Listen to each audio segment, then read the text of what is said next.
بسم اللہ الرحمن الرحیم۔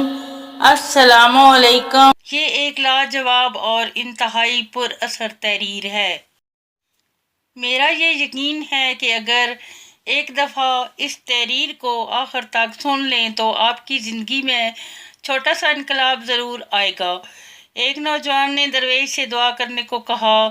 درویش نے نوجوان کے کندھے پر ہاتھ رکھا اور بڑے جذب سے دعا دی، اللہ تجھے آسانیاں بانٹنے کی توفیق عطا فرمائے۔ دعا لینے والے نے حیرت سے کہا، حضرت الحمدللہ، ہم مال پاک کرنے کے لیے ہر سال وقت پر زکوٰۃ نکالتے ہیں، بلاؤں کو ٹالنے کے لیے حسب ضرورت صدقہ بھی دیتے ہیں، اس کے علاوہ ملازمین کی ضرورتوں کا خیال بھی رکھتے ہیں۔ ہمارے کام والی کا ایک بچہ ہے جس کی تعلیم کا خرچہ ہم نے اٹھا رکھا ہے، اللہ کی توفیق سے ہم تو کافی آسانیاں بانٹ چکے ہیں۔ درویش تھوڑا سا مسکرایا اور بڑے دھیمے اور میٹھے لہجے میں بولا، میرے بچے، پیسے، کھانا، یہ سب تو رزق مختلف قسمیں ہیں، اور یاد رکھو رازق اور الرزاق صرف اور صرف اللہ تعالیٰ کی ذات ہے، تم یا کوئی اور انسان یا کوئی اور مخلوق نہیں۔ تم جو کر رہے ہو، اگر یہ سب کرنا چھوڑ بھی دو تو اللہ تعالیٰ کی ذات یہ سب فقط ایک ساحت میں سب کو عطا کر سکتی ہے۔ اگر تم یہ کر رہے ہو تو اپنے اشرف المخلوقات ہونے کی ذمہ داری ادا کر رہے ہو۔ درویش نے نرمی سے اس کا ہاتھ اپنے دونوں ہاتھوں میں لیا اور پھر بولا، میرے بچے ہو، میں تمہیں سمجھاؤں کہ آسانیاں بانٹنا کسے کہتے ہیں۔ کبھی کسی اداس اور مایوس انسان کے کندھے پہ ہاتھ رکھ کر پیشانی پر کوئی شکن لائے بغیر 1 گھنٹہ اس کی لمبی اور بے مقصد بات سننا آسانی ہے۔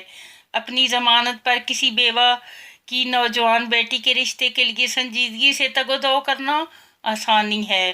صبح دفتر جاتے ہوئے اپنے بچوں کے ساتھ محلے کے کسی یتیم بچے کو اسکول لے جانا، اس کی ذمہ داری لینا، یہ آسانی ہے۔ اگر تم کسی گھر کے داماد یا بہنوئی ہو تو خود کو سسرال میں خاص اور افضل نہ سمجھنا، یہ بھی آسانی ہے۔ غصے میں بپھرے کسی آدمی کی کڑوی کسیلی اور غلط بات کو نرمی سے برداشت کرنا، یہ بھی آسانی ہے۔ چائے کے کھوکھے والے کو اوئے کہہ کر بلانے کی بجائے بھائی یا بیٹا کہہ کر بلانا، یہ بھی آسانی ہے۔ گلی محلے میں ٹھیلے والے سے بحث مباحثے سے بچ کر خریداری کرنا، یہ بھی آسانی ہے۔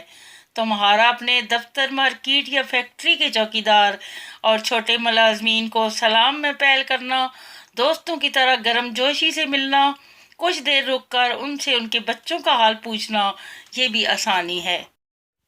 ٹریفک اشارے پر تمہاری گاڑی کے آگے کھڑے شخص کو ہارن نہ دینا، جس کی موٹر سائیکل بند ہو گئی ہو، سمجھو تو یہ بھی آسانی ہے۔ درویش نے حیرت میں ڈوبے ہوئے نوجوان کو شفقت سے سر پر ہاتھ پھیرا اور سلسلہ کلام جاری رکھتے ہوئے دوبارہ متوجہ کرتے ہوئے کہا، بیٹا جی، تم آسانی پھیلانے کا کام گھر سے کیوں نہیں شروع کرتے؟ آج واپس جا کر باہر دروازے کی گھنٹی صرف 1 مرتبہ دے کر دروازہ کھلنے تک انتظار کرنا۔ آج سے باپ کی ڈانٹ ایسے سننا جیسے موبائل پر گانے سنتے ہو۔